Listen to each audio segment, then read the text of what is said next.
How's it going, everyone? John Alba here, filling in for my big man, Conrad Thompson, and this is DDP Snake Pit.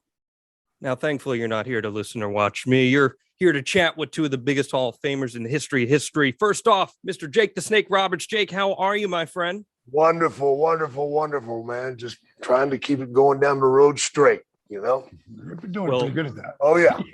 Oh, yeah. He's great at The that. streak continues. That's the biggest streak in wrestling, quite frankly. Yeah, used to a streak for me was like one day. You know? Well, we're years now. We're joined by a man who's got an undefeated WrestleMania streak of his own. I heard that on another episode of DDP Snake Pit, and that is, of course, Dallas Page. DDP, what's going on, man? Good, yes. And Taker, you know, a lot of respect, brother, but I'm still the guy that's undefeated. 1-0. We're not counting the battle. Talking about the streak, like Jake, man, I got to tell you, so many people, you know, come into my life and looking for, you know, some direction, whatever. I was looking for Jake's direction originally early. He would take mine. Now we take it together.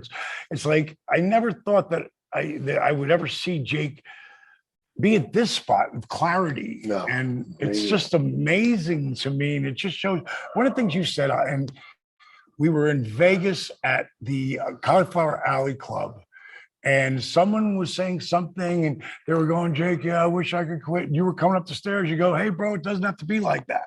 No, man. You know, so It don't. you remind people all the time, man. Yeah, It's I possible. just got a letter today, man, from a guy that got sober after watching the resurrection. Not only did he get sober, but he's lost 125 pounds, man. Wow. That's awesome. Man. Sobriety's a great thing, man. You all of a sudden you got time and money to do good things in life. And by the way, you don't go through money anywhere No, near as fast as you used No. to. I've never seen someone, because I was with Jake through all the beginning. We've been best friends for over 30 years. You know, we met in my nightclub, you know, years and years ago in the 80s. And I had never seen anybody blow through money as fast as he could. And he was high, you know. Getting high causes money problems. Would have thunk it. If anything, for getting sober for some people, just to save some money. Yeah, well, God's answer to having too much money is cocaine. Yeah. You know? Yeah. That's true. I read that in a book somewhere. Well, Now, when I was in the club business, I watched that drug. Oh, God. And I was doing it myself too, up till I was 29. And then I got like one time I did it, it was like, whoa, what's that? Like I felt like reaching and going to grab me, you know? And I went, I'm never doing that again. Yeah. You know, having to parent myself as a kid growing up, you know, because my grandmother was raising me and she's raising my brother and my sister too, but I'm pretty much raising myself. So that helped me later on, you know, parenting myself. Saved your ass. But the club that we met in, Yeah. Norma Jean's Dance Club, I mean, I watched so many guys, you know, that were really successful lose everything, man. Everything. I did.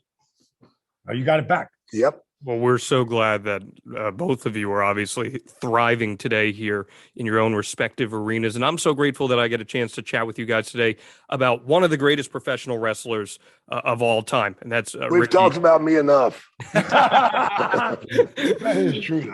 I gotta put you over. Well, it's actually somebody that you've talked about a lot on this show as is, and that's Ricky the Dragon Steamboat. So, Oh, I drugged that kid through everything. well, instead of talking about just individual moments that you guys have intersected with him, we're going to talk about what made Ricky the Dragon Steamboat so damn good at what he did. I know. What's the answer? His ability to sell. Unbelievable. The way he took what you did to him and made it so much more than what it really was unbelievable. He knew when to do it. He knew how much to do it. And he knew when to turn it around. And he never went from here to here. So many guys today, they're down on their back. They can't get up. They can't get up. And 2 seconds later, they're jumping off the top rope on somebody. No, he made it make sense. His ability to sell. When he sold, it made sense. People at ringside would be cringing. and feeling what he was feeling because he showed it so well. When you can do that, and the other guy that does it is Ricky Morton. Yeah, another one. Morton does it And I was fairly close. Both, I don't think Ricky Morton was never a heel, right? No, And neither was Steamboat. no, And that is so rare because you is. take one of the biggest baby faces of all time, Stinger, and everybody knows him as the good guy forever. But he was a heel coming in. Dusty, the biggest baby face, one of the biggest baby faces of all time. Was a heel. Was a heel. I mean, He beat up my dad back in the day. Him and Murdoch. Yeah. The Outlaws. But to do what Steamboat did, and Ricky, because they're unbelievable. They made you feel the pain. Yeah. And then you pushed for the comeback. You wanted to see it. And that's why when people who don't understand what we all grew up loving, the people who get it. And when you see something like that, it's magic. Oh, yeah, man. Steamboat would take you on a ride, man, and he would have you. I mean, I've been watching his matches before and catch myself rooting for him. What the hell, Jake? Or he'd be selling, and when he came back, I'd ask him, man, are you all right? That's when you know you've done a sell job right. When the boys come to you and ask if you're all right. Now, I'll take it another step further. I used to catch myself selling, and then after the match, that body part would actually hurt. That's taking it too far. I'll be like, damn, I did hurt my elbow. What did I do? I didn't do a damn thing. But you're in the ring and you're selling it, you're holding on. Oh my God, he does something else to it. And it just has to go in steps. You don't go from 0 to 100. You have to let a little bit of a tinge, maybe a punch. Oh, you register it. Then you get a kick to the gut. You register that. Then you stand up. When you stand up, you get the clothesline. Now you're selling.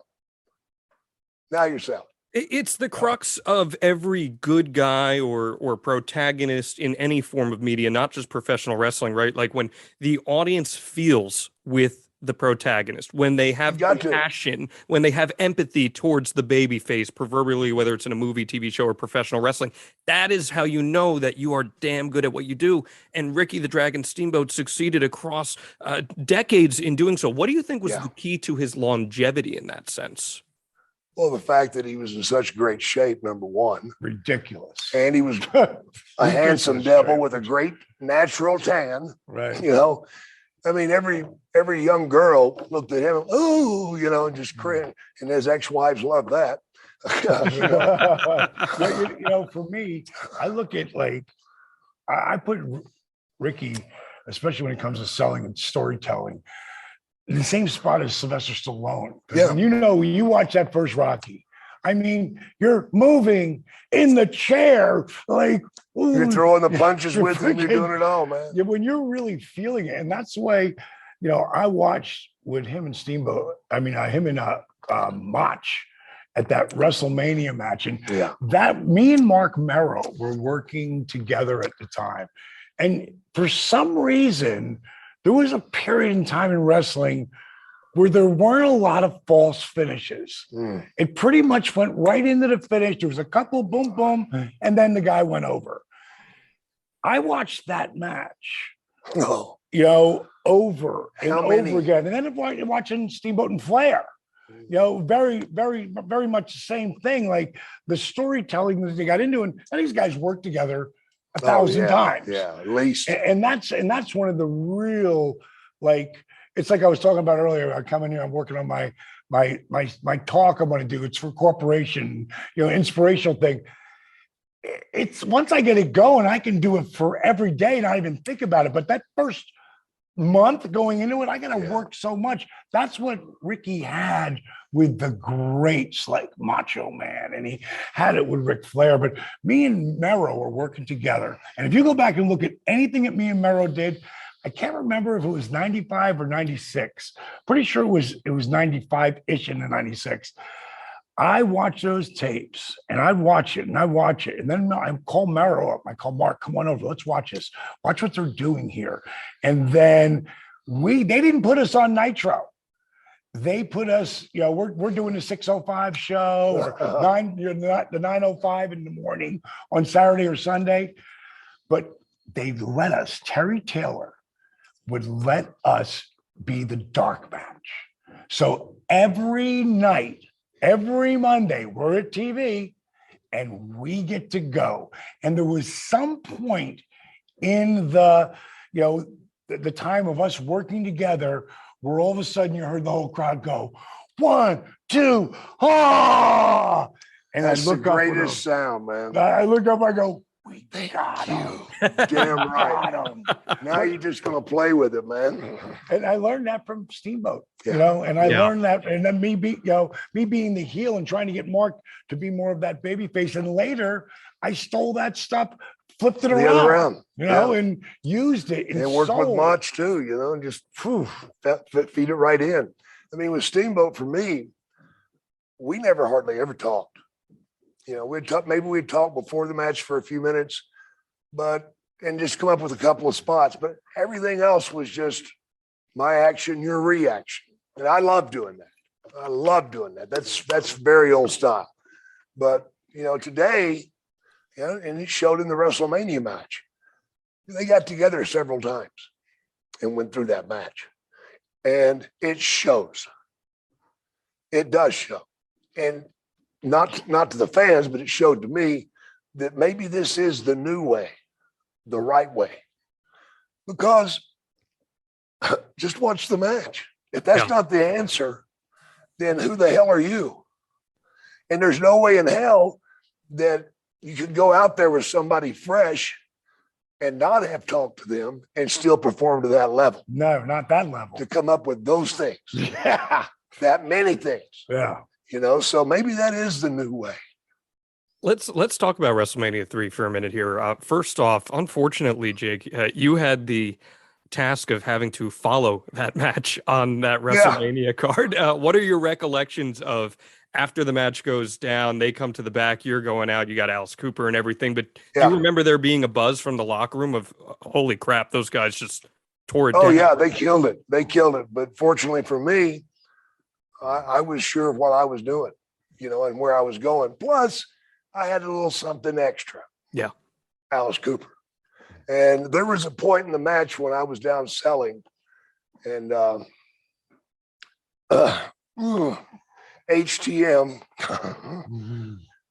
looked at Alice and started jawing with him. And then he took it to a different level and told Cooper, take that jacket off and get on in here, you sissy.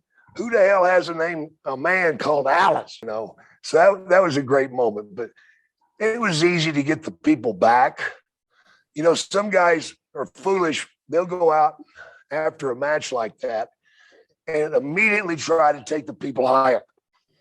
You can't. Forget it. Grab a hold.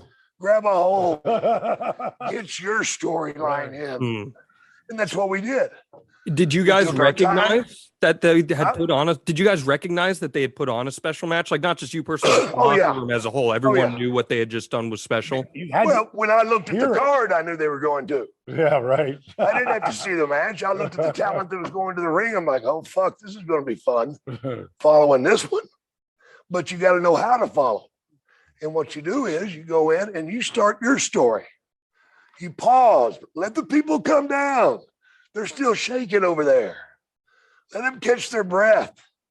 Now, after they caught their breath, you start taking it back up. That's what a wise man does. A fool will go out there and try to catch it and run, keep going with it. And guess what, folks? You're at the ceiling already. You can't go past that. Right. So if you think you're going to outdo Steamboat Savage, you're a friggin' fool. Give it a break, man. These guys are both over. They're both superstars, and they just opened up the package and said, look at what we've got for you. And they gave it all. Yeah, and one of the things that I've said often on this podcast, that commitment. Yeah. I mean, there's nothing that when you watch Savage and Steamboat or Steamboat and Flair, there's nowhere near a moment where you think, oh, this is bullshit. Yeah. You know, like Same with me and Steamboat. You No, never 100%. saw through anything. Right. That was the beauty of it. Yeah. When you And have really great work, you can't see through the shit. when the fans are believe in everything that you do, it's such a cakewalk. And it's such a pleasure to be in front of those type of fans. I remember going outside the outside arena in Toronto. We had 75,000 people out there. Jeez. Not a small crowd. And every time Steamboat would hit me with the chop, they'd, whoa, whoa. Well, we went to Madison Square Garden with the same thing. And every time Steamboat went for a chop, I'd block it. Ha, ha, ha. I turn around, then I get one. Boom, they explode. But somewhere in the match, I set him up outside where I had to pull myself up, and I leaned against the post, and he's coming to give me the big chop, and as he does, I fall, and he chops the post. Now I take him in the ring and work his hand. Took the chop away from him. Now I'm getting my heat. And Steamboat selling it made it so easy. Yeah. One time he went to give me a chop. He goes, no, I can't. He pulled it back in there. Oh, no. So simple. I was just about to ask that, and this is for both of you as well. And you both worked with him at different times in his respective career. Jake, you tagged with him early on. DDP, you got to work with him a little later as he's, kind of winding things down on a full-time basis in WCW. How giving was he throughout the course of his career to both his opponents and his partners? Steamboat would have probably been a little bit higher if he'd been more selfish. But he's such a giving guy that a lot of people took too much. Steamboat should have had more.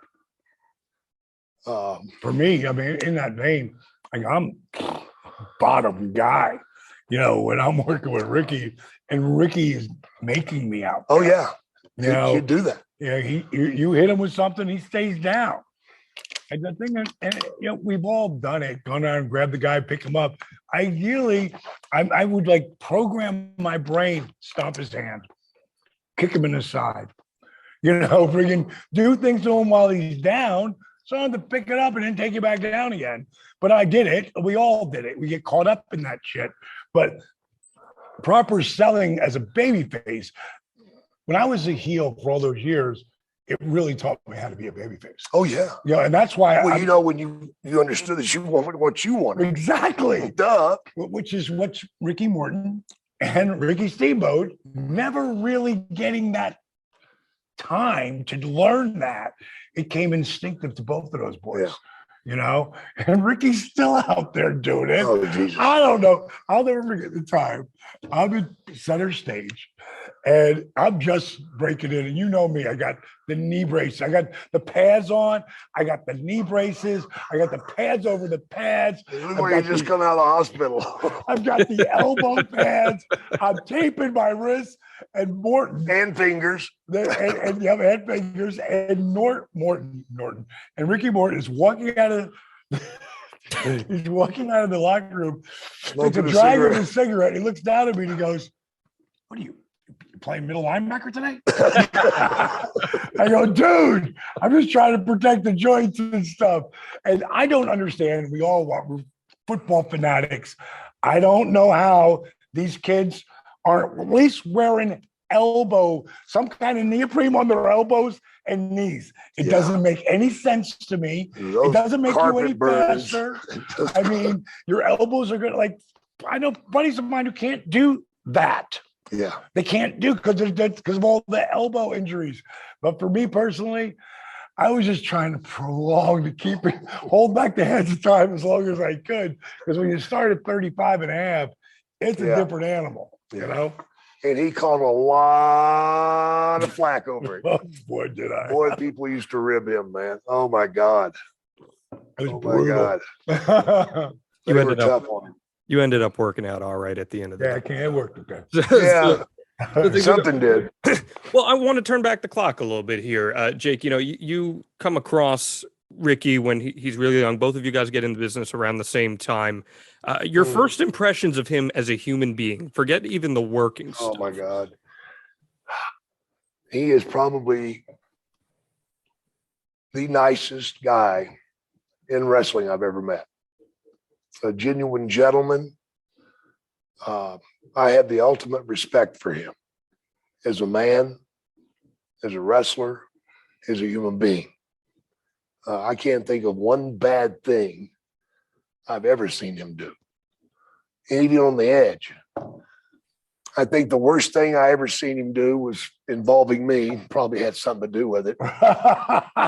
We had picked up this wrestler, a guy that never quite made it, and he had been partying all night. And we picked him up at the hotel in Charlotte, and we had to go to Columbia, South Carolina for a show, which is like 120 miles. And this guy looks like hell. He'd been up all night doing all the crazy stuff. And he's in the back seat and he's falling asleep.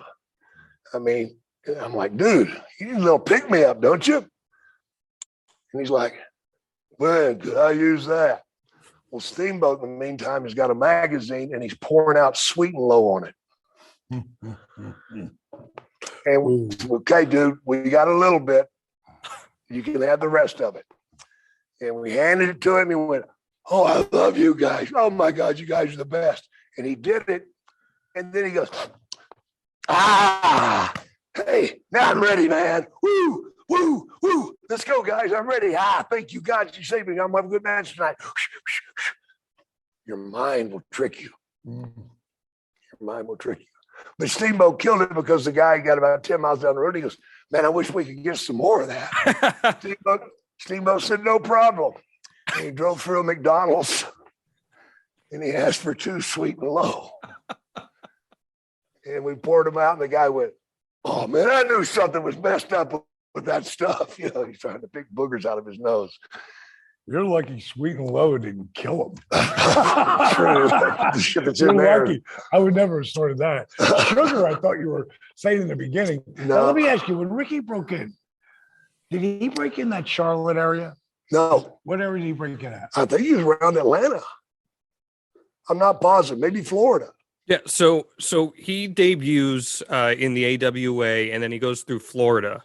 And Eddie Graham is actually the one that gives him the ring name Ricky Steamboat because he resembled Sammy Steamboat, a Hawaiian wrestler. Yeah. And he broke in as Rick Blood, but ironically, as the conversation that we're talking about here, he felt that Rick Blood was too heelish of a name, and that you think, and that's his real name. Is that his real name? Yeah, Richard Blood. Yeah, so he's going by his shoot name, and he breaks in, and they say, no, that's too heelish. You look like a consummate babyface. What about Ricky Steamboat made him a consummate babyface? His total look. And the way he postured himself and his kindness. It's who he was. Yeah, it's who he was, man. You know, I mean, you watch him go into the ring, you don't think a bad guy. You think, you know, even when he was doing the dragon stuff, you loved the guy. You know, and when he spewed the fire. I mean, I tag team with him, okay? Which was so easy. So easy. Because he was constantly giving me the spot that made me a star. He would go out and sell and give me the comeback. Of course, there's a little bit of a rib on that because if you sell properly and you tag, you've got to make that monstrous comeback, which you blow up in, you know, and that's hard work. And Steamboat would go out there and just sell and he'd raise his hand to tag me and he'd have people in the front row crying. Come on, Jake, do something. He's really hurt. You know, they're cussing me out because Steamboat can't get to me. Just go in the ring and help him. Oh, yeah. I'll be cussing him, you bastard. And he'd intentionally get me drawn away from my corner, and then he'd dive across the ring for the tag, and I'm not there. And by the time I get back to the corner, the heels have got him again and pulled him back out in the middle of the ring. So he had his fun too. But we had some fun matches. You know, I was very fortunate to tag with him and Barry Windham and Jay Youngblood. Decent talent. Fairly decent. Yeah. Jay Youngblood. Windham was another character. Dallas, we just heard Jake's first introductions to him and his first impressions of him. When were you first introduced to Ricky's work and your first interactions with him person to person as well? What were those like? For in the beginning, I was a manager and that, so, I always, as much as, Jake, Stone Cold were like anti-heroes at one point, in time for me, I've eventually just completely flipped over to just walk that line, but still babyface. I always loved having a true babyface with a true heel because of the story that comes out of it. It's so much easier. Like personally, if I worked with Sting, I would turn myself heel. Because you're not gonna be a babyface working with with Stinger, and watching his work again, looking at that's what I want the guy I'm working with to do when I'm the heel. So trying to just remember little spots. So I would write down everything. I was one of the first guys to ever do that, and I would write hope spots, comebacks, heat spot, things like that. And I would take a lot of them. Like I told you, when Mark Merrow and I, if you go back and look at my matches with Mark Merrow, and I'm a heel there, and Merrow is a true baby face. We didn't take their exact spots, but we took some of them. And then we took other ones and just made them our own. And it was watching Ricky, how he would sell. And I was showing Mark, like, look what he's doing right here. And, staying down and grabbing, like I would do it later as a babyface, watching him and Jake taught me this too, like work your way to the rope, grab the first rope, then grab the second rope and pull yourself up. I remember I was working with Jake one time and we were in Philippines and he was down and he literally put like a hand on my tights and one knee and then the other knee and he come up and he grabs me and he goes, punch me. Boom, back down. But it's that time you take coming up. There's hope. There's hope. He's getting this ready. Boom, on his ass again. And if you watch Steamboat, he never just went and died. He didn't die. So there's moved. A big difference between selling and dying. Trying to do, like, I love going back and watching the match with him and Flair and, just how they exchange stuff and, and how Nate put him on top. Now let's get that heat. And he's gonna sell and he's gonna feed right into that, and then still catch that hope spot and that 1, 2, And when you get the crowd doing that, and really, if you go back and look at that time, I don't know anybody else who was doing it because I was always trying to be different then. But I'm just taking what I learned from some of the greats of all time. Are guys flattered when they find that out? Hey, we patterned this after what you guys did in your WrestleMania match. Like, do you have those conversations with talent like Ricky Steamboat? Well, I found, anybody ever say anything to me about it, I'd be like, yeah, that's awesome. Do it, take it. Yeah. When people said, Randy, I'm so pissed off. We were talking about Randy Orton the other day, and I was saying how much I loved that he did it. The headlines these fuckers write are like DDP calls out or pissed off. Like, what?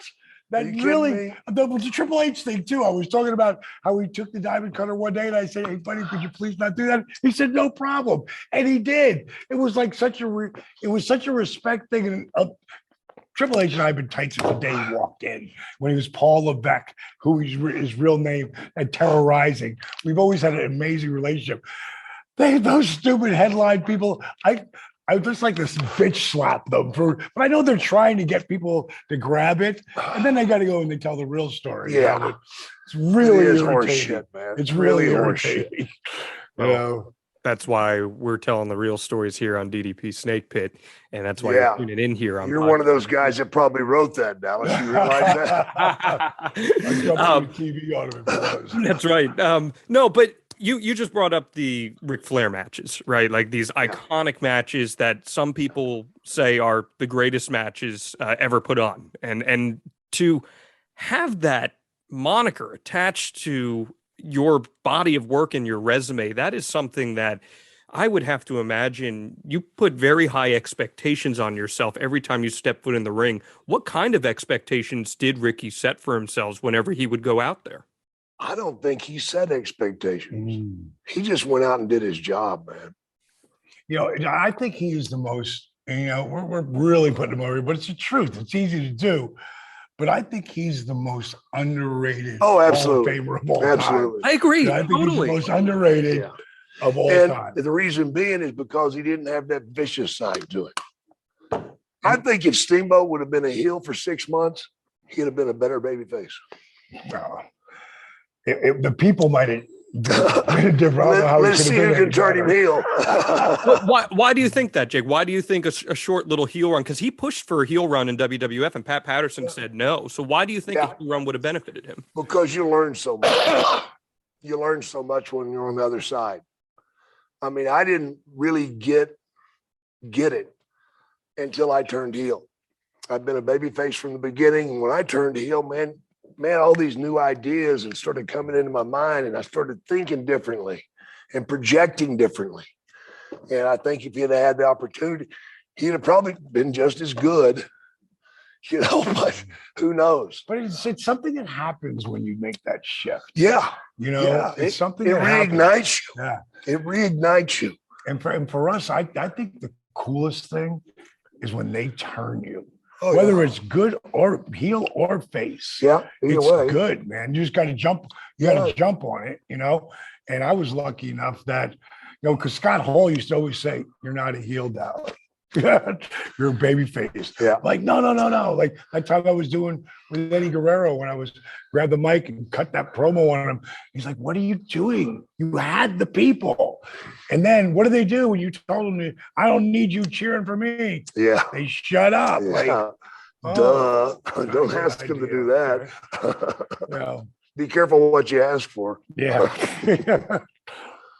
The point you just brought up, though, that you feel like maybe he's the most underrated Hall of Famer of all time. I'm in agreement with that because when you ask people their Mount Rushmore, very rarely do you hear Ricky Steamboat get brought up. But I mean, work rate wise, he's right up there with anybody. It does. Right. Let's dive into the character stuff, the dragon, the martial arts background. Did that work in that era? And if so, why was it successful? I think it was successful because you got all the Bruce Lee stuff happening back in those days, man. And he was believable. He was believable with it. I think he could have been better if he would have had some move that was a kill shot. Mm. See, I think that was the one mistake that he made. You know, he should have had a move, whether it be, I mean, let's just take it from Shawn Michaels, you know, the kick, the super kick. If he had a move like that in his repertoire, and I'm sure he could do it, he just didn't. He always beat you with something else, a wrestling maneuver. I think that's what was missing from his repertoire. You know, if he had some dynamic kill shot, or whether it be, I don't know. Did you like a super kick? Did you like the juxtaposition of the dragon versus the snake? You guys had the snake pit stuff that you guys. Oh did God, we both hated that shit. He had that Komodo, you know, he had that Komodo dragon, That man. had to be heavy. Oh, it was heavy and it was mean. Oh wow! And that thing is a flesh eater, folks. It eats meat, okay? And of course, the boys being the boys, Oh God! they'd go in and mess with it. When I say mess with it, what they would do, and maybe I did it once, Oh wait a minute, back up. his mouth had like this big rubber band around it, you know? And sometimes it looked like it was too tight for me, being the animal lover, and I would loosen it up a little bit. And he would like open his mouth and jump like that. So Steamboat's got to be sure he doesn't get any part of him in that mouth now. And then somebody removed his paw things. Those talons, man, cut you. Oh my God! And Steamboat's side got cut up really bad one time. I didn't do that one. I didn't do that one. But I would have hated that gimmick. and then I had the snake. I've got a picture at home where he's got the Komodo here, and I've got the snake here, and I'm taking a bump because I'm selling that damn Komodo dragon, because I'm a great worker. Thing. But the same night that we did that was the night the snake almost killed me. And that was in Indianapolis. Oh my God. Yeah, I always wondered that. You had the shit wrapped around your head. Got it around my neck, and Steamboat came with the Komodo, and I sold it and went down. But the snake was around my neck. He doesn't choke you out. He gets these things that go to your brain. And all I remember is seeing car lights coming at me. Oh my goodness. And this happened in a matter of 5 seconds. Because you got to remember, your heart's pumping like a son of a bitch right now. Sure. And all of a sudden, it's blocked to the brain. And you go down. Well, I went down and the snake cinched up. Ooh. I was already out. Steamboat had the dragon, and he seen that, fuck Jake. And he yells at me, and I'm just, and it's tightening up, and my face is turning purple. Right. And he put the dragon down and come and undone the snake off of me. Wow. You can't break that bind when a snake has you, because their scales interlock. Really? Yeah. They interlock. You can't break it.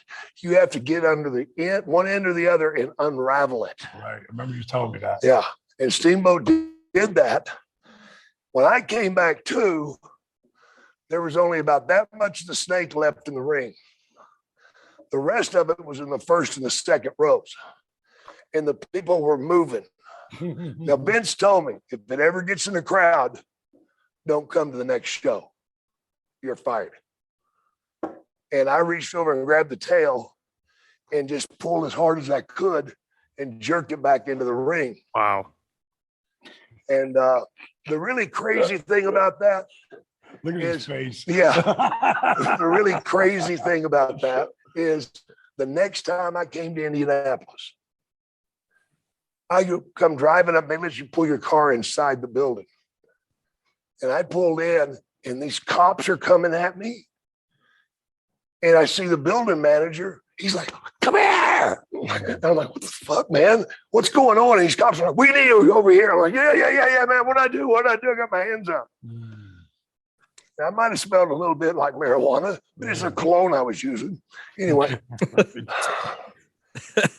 building manager says to me, we've had over 500 phone calls wanting to know if you're going to have the same snake with you. Oh my. I'm like, well, what difference does that make? Because they want to watch that son of a bitch kill you. Wow. Wow. Interesting to know. Meanwhile, Ricky quite literally saved your life that night. Yeah, absolutely. Absolutely. That's the only time that snake has put me out completely. Wow.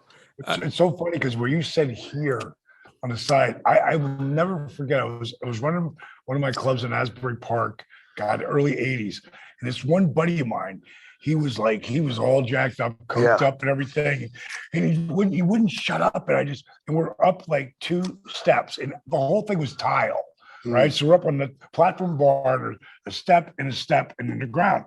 And I just go, calm the fuck down.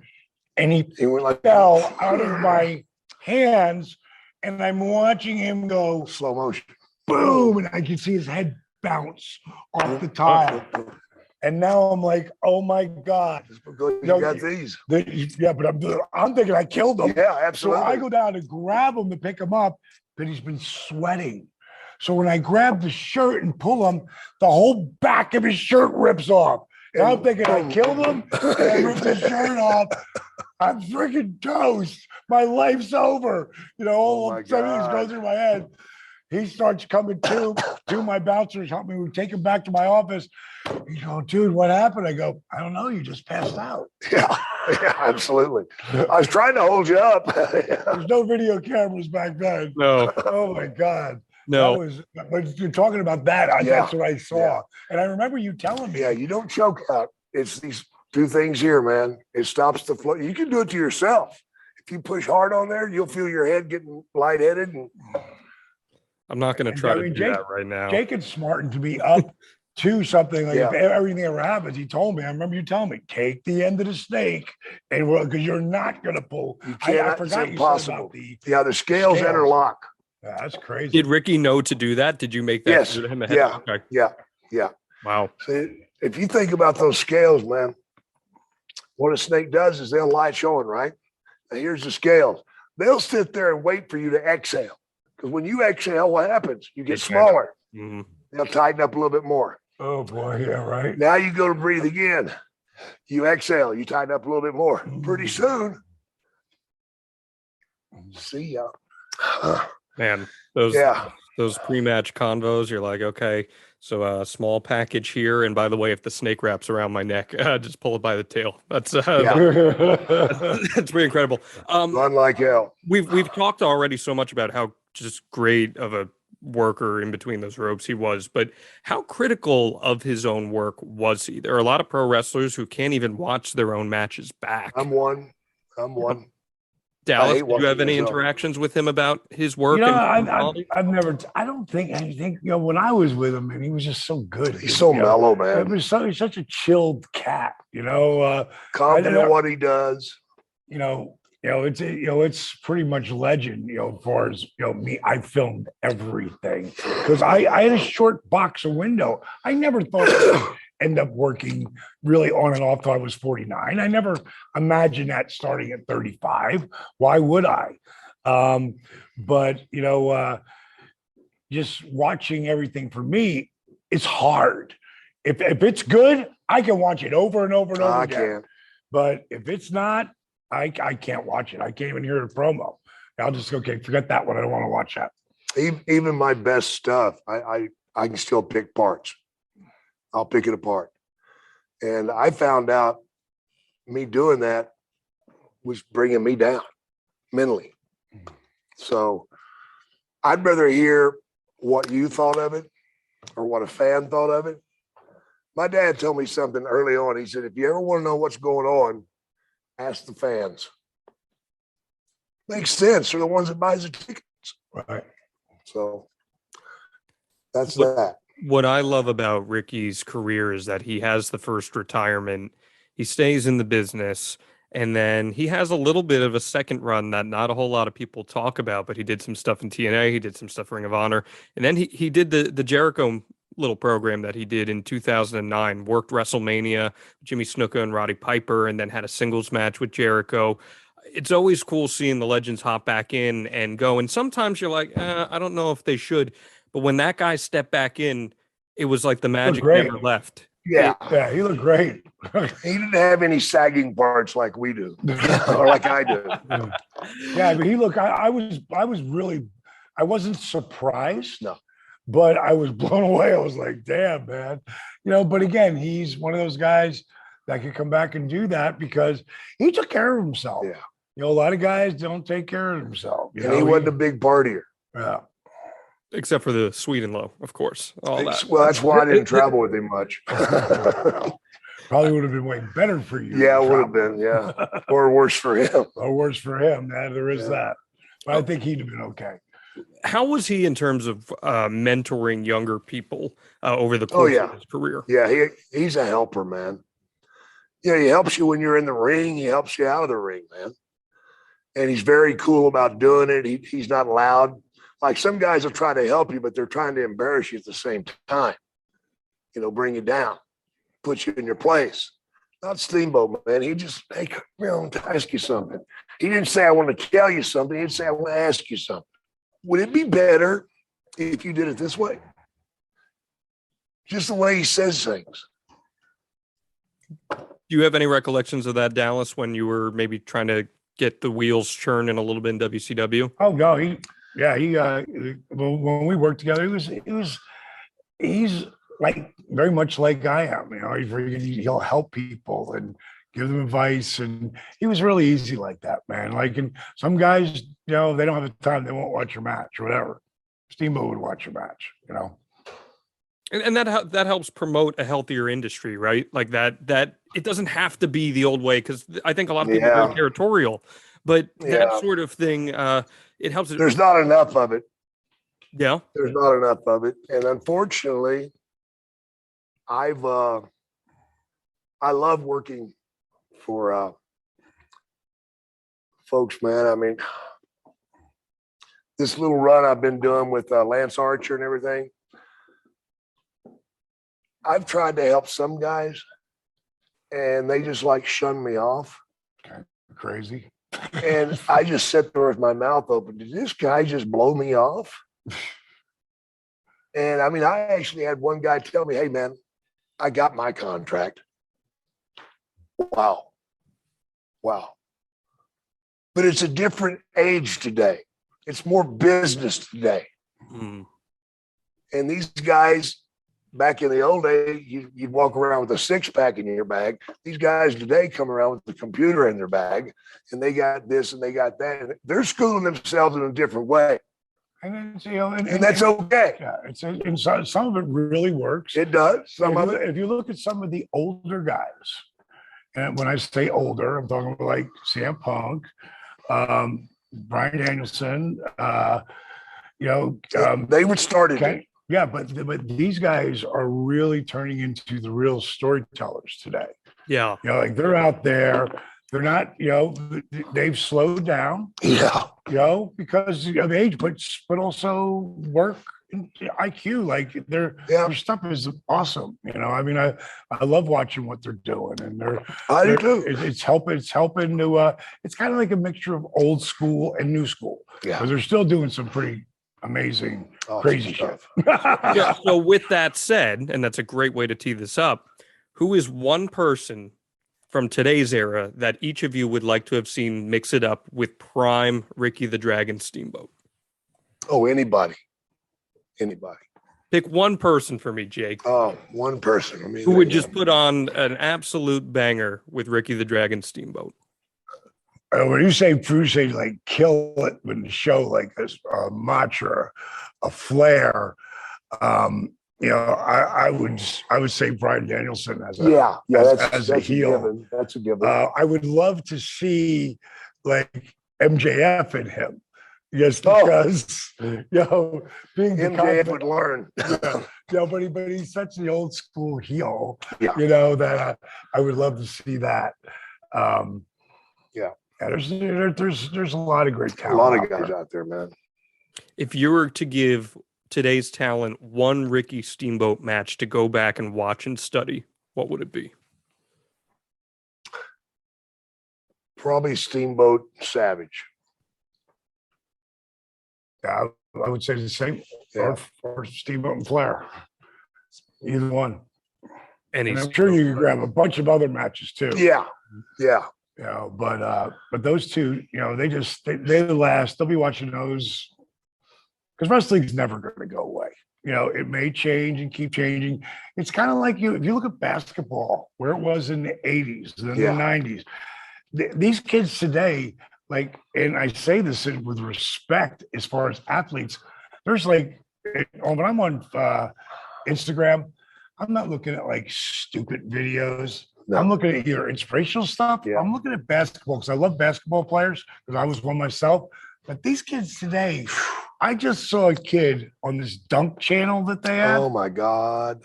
He hit the top little bar because how high your vertical is at 12'10". Oh my goodness. 12, that's 2 feet and 10 inches, almost 3 feet above the rim. And then you see some of these guys they're flying. I don't know how and if you do look at some of the athletic stuff that you see, you see it with Ricochet, you see it with Sky, you see some of the athleticism that these guys are putting in the ring. The other guys I'm watching, they're landing on their feet. Those poor guys, they're landing on their back a lot after doing some spectacular stuff. But the thing is, the game is constantly changing. I've said it sometimes like a video game. Other times it's like a storytelling video game. Yeah. All in all, it's just better athletes today. Yeah. With the engineering that they put out there that's available to these kids, from the shoes to protein drinks to the recovery. Jesus Christ. He was the first guy to ever bring bags of ice into the locker room. We thought he was going to ice beer with it. But I did. And he probably did. But I just think Ricky, maybe gimmick aside, because I don't know how gimmick would have translated to today's generation, but work rate wise, Ricky would have fit right in with today's worker, and he would have been outstanding. And I want to both. He's one of the original. He's one of the original high flyers. Yeah. Right. Along there with super. And I thought about that. When you see him going off the top rope to the floor and stuff, and doing a double axe handle, but if he knew he had 2 or 3 guys there, he'd be full swan time. Oh God. So if you were to bring him into this and made him come up the same way he came up, just instead of 1976, I think it was, in 2016, And start. Oh my God. Probably way better for him that he started what he did. Yeah. Because a lot of these guys, they have no idea How long they're going to last. They have no idea what they're going to feel like. Yeah. They have no idea. And I know more than anything, I was risque, but not that bad. It was all in my 40s, though. These guys they've been going since their 20s. Yeah. Many of There's them. going to be a few that survive long term, but for the most, they're not. And the sad thing is, unless you emotionally connect with the fans, you're not going to be remembered. Bottom line. More than fair point. And a lot of these guys do not emotionally connect with the fans. And that's one of my favorite quotes ever by Maya Angelou. She said in her years, she learned that they may not remember who you are or what you said, but you will remember the way they made you feel. Right. And that's the emotion, and that's why when like my wife Paige, and we'll be out, and it's crazy, but I'll still, and I know you do the same thing. I get recognized anywhere from 5 to 10 times Every time you go a out. day. Yeah. And it isn't like Not counting hey, the DDP. airports and shit, I'm talking about. I wouldn't we bought a table because we can't find tables. We gave the table to the crib for change or die. Oh, you go in a furniture store, there's going to be 3 or 4 guys that know you. But this was a guy that I was actually buying a table from. My wife had got it, and when he shook my hand, he goes, I said, "Hey, I'm Dallas. I'm Alex." He went, "Dallas?" I went, "Yeah." And we now we're talking, we're getting a table, and he goes, "DDP?" And man, his daughter's like 3. No, this is a legend. Yeah. Like, no, he was my guy. And it's like, because they remember the way you made them feel. That's the key. And that's the most. That's what makes legends. And it's a shame his son Richie had a short run in the original NXT system, and I would have loved to have seen if he had made it just a little bit higher. Jake, in particular, do you have any recollections of his son coming up through the industry and whether or not he had aspirations of trying to make it? My son? Or? No, of Richie Steamboat, Ricky's son. Oh, yeah. I would like to have seen him had more time. Yeah. But it's a different beast now. And you got to go after it with an intensity these days. And you have to be willing to risk your body. And I don't think he did that as much as people would like to have seen. Yeah. Who knows, man? And Good he had some injuries. Good looking kid. Yeah. It all goes back kid. to who Really points nice the finger at you. You know what I'm saying? There's been a lot of great athletes and great wrestlers that never made it to the top. Yeah, I look at someone like Brad Armstrong. Yeah. Oh my God. He had everything. That's another Ricky Steamboat-esque type worker. Yeah. Yep. Brad Armstrong, I learned so much from him. And he would actually come and work out with me at the power plant sometimes. And so I'm learning from one of the Armstrongs. And I mean, Brad was the best when man. he first coming up. And I had this idea for him. And he thought I was ribbing him, but I was serious as a heart attack. He could beat anyone. He could be a black Jamaican one day. He could be a redneck from friggin' Alabama the He's next such day. a great actor. He He's a could do performer, English. Man. He could do anyone. Anything. And I had this idea. This is when Vader was in WCW, and I said, "You take the power." Like he of course he just kills you, Yeah. and he eventually power bombs you on the ground, and you're out. And they stretcher you away. We come back at some point, come back to the locker room, and all of a sudden he's speaking like he's from England. Yeah. That would be awesome, man. Right. And then he goes out again, and then he's up and he's a Jamaican. Yeah, call him the chameleon. Oh my God, dude. I thought I wanted him. And he would have got that over, man. He'd have got it over so huge. But he thought I was ribbing him. Yeah, of course. I'm like, I'm Brad, I swear to God. And the other one I really wanted to help was Brian Adams, who was one of the greatest guys ever. And he would do Tiger from Japan, the Japanese guy who spoke like an Italian, but he spoke Italian with a Japanese accent. When he did Tiger, oh my God, he would make me cry. I go, here's the deal. We put a hood on you, and you just be that character.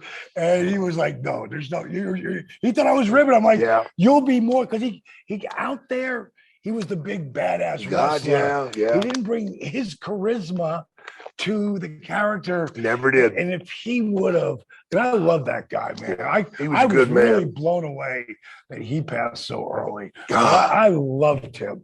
He was such a great human being. And he would have, if he just trusted me for a month, and I had some stroke then where I could actually make that one happen.